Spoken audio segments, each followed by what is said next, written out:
While the rest of the world was caught up with the news that we have been awakened by Donald Trump's social media post about Venezuela and the abduction of President Nicolas Maduro, in Burkina Faso, something else happened on that day, on 3rd of January.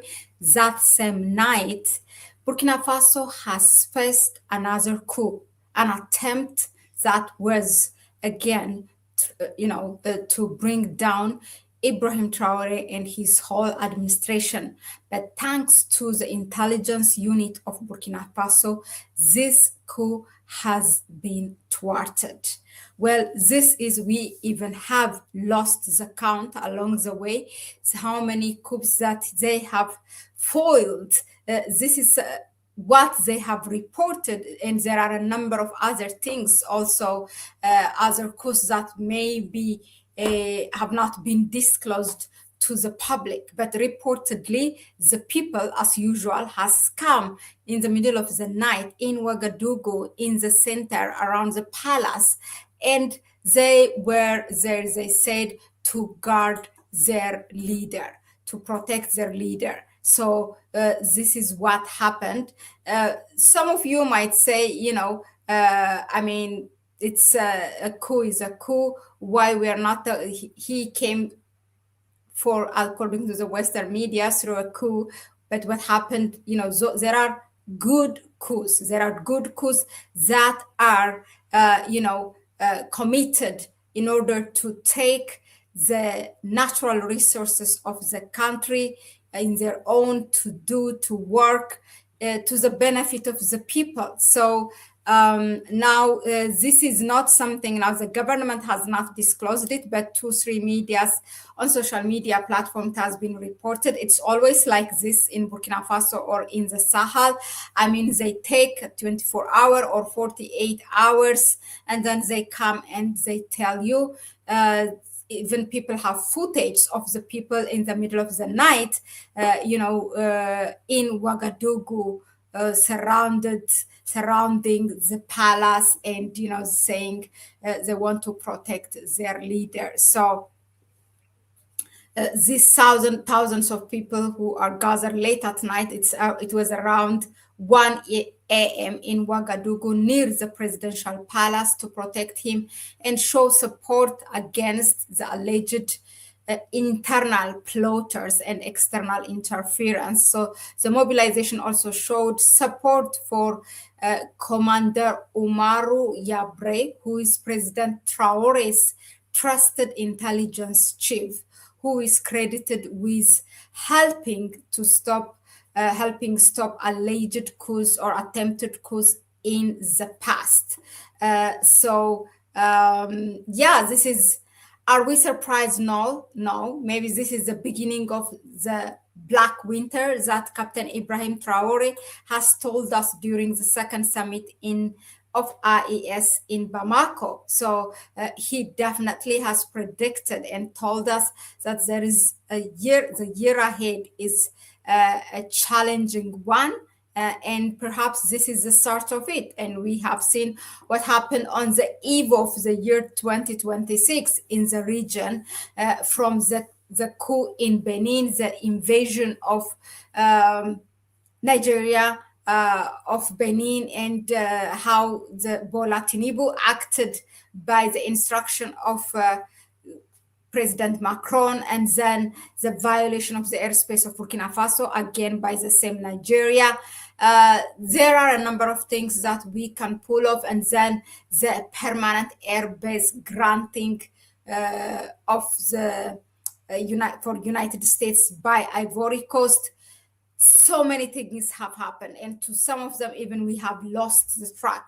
But Ibrahim Traore, during the summit, there is something that he told us, as we say, there are good coups and there are bad coups. There are bad coups, those when the Western powers comes and change regimes to put their puppets, right?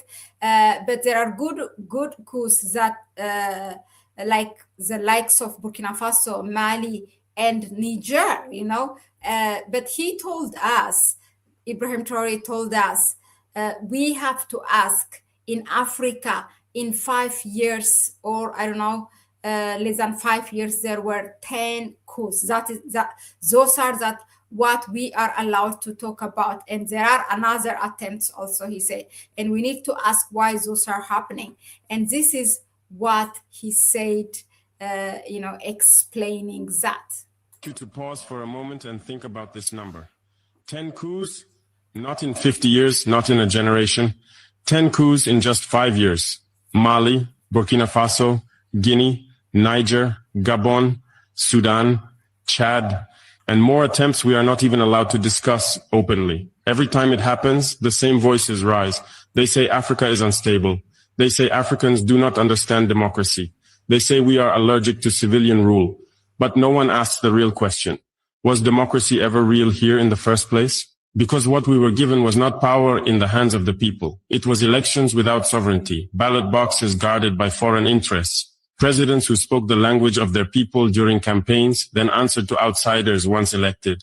For decades, Africans voted and voted again, yet our resources kept leaving, our debts kept growing, our armies stayed under-equipped, our youth kept migrating, our currencies stayed controlled, our future stayed negotiated in rooms we were never invited into. So when soldiers step in, I do not ask first whether they wear uniforms or suits. I ask something more dangerous. Who are the civilians really serving? Because if democracy means choosing leaders who cannot protect land, dignity, or independence, then we must be honest with ourselves. Maybe what failed was not Africa. Maybe what failed was an imported system that never trusted Africans to truly decide their own destiny. That is the conversation many fear. But it is one we must finally have. For many years, I listened carefully when Africa was lectured about democracy. I listened when they told us to hold elections on schedule, to respect procedures, to follow models designed far away from our villages and cities. We were told that if we followed these rules, stability would come, development would follow, dignity would return. But I want to speak honestly now. What they called democracy in Africa was often a performance, not power. The people voted, yes, but the decisions that shaped our economies, our currencies, our security, and our future were already decided elsewhere. The ballot box existed, but sovereignty did not. I ask you to remember what life looked like under so-called democratic governments. Gold was extracted, yet communities around the mines remained poor. Cotton was exported, yet farmers stayed trapped in debt. Soldiers. Central to this latest development is the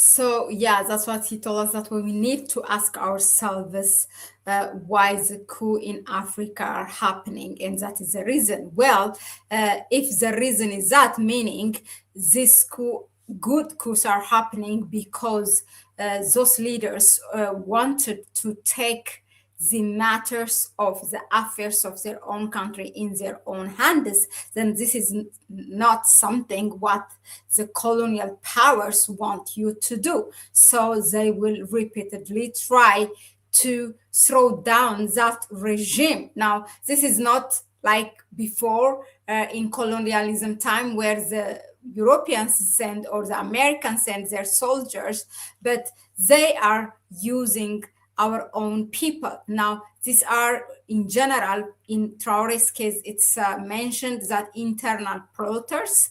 So it always have been like that. That's how the first revolutionary leader of Burkina Faso, Thomas Sankara, was assassinated. That's how Kwame Nkrumah was removed. That's how Patrice Lumumba was removed. So it's always the inside people, the insiders that are, I mean, there is a saying that there is no,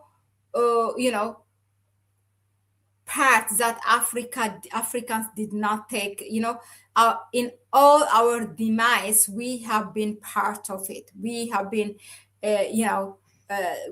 we should take responsibility for that. Without, our own people, the external forces will not be able to achieve what they have achieved. So that's a fact. And sometimes it's important that if we are pointing one finger at the colonial powers, then the rest of the three fingers need to point at ourselves, because the enablers are there as heads of states, as holding different positions within the government, and various things that will enable them to accomplish the mission that they have been given to do, to work against their own people. Well, that was it. Let us know in the comment section, what do you think of it? How can, this is a question I want to leave you with. How can we protect Captain Ibrahim Traore, Colonel Asim Goita, and General Abdurrahman Tihani?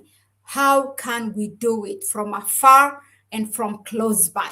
What should be our duty to do so, to protect? Because to lose these leaders means really to put Africa 500 years back. That is how it is right now, how dangerous it is. It is to put Africa 500 years back, because they have written the African history so fast, and they have shown us the impossible becoming possible. And if we lose them, there's our only hope. So how can we protect them? Whether we are living outside of the continent, inside the continent, we should know that. So you should comment on that one. Thank you very much again for tuning in. We have launched a membership program. Please join our membership program because YouTube is trying to silence us. So it's important for us for you to be a member. That way we do our best to keep on going. Share the video with others. You can also subscribe if you haven't done that so far. Please also, you can go ahead and donate to our PayPal account. That was it for now, and I will see you in the next one.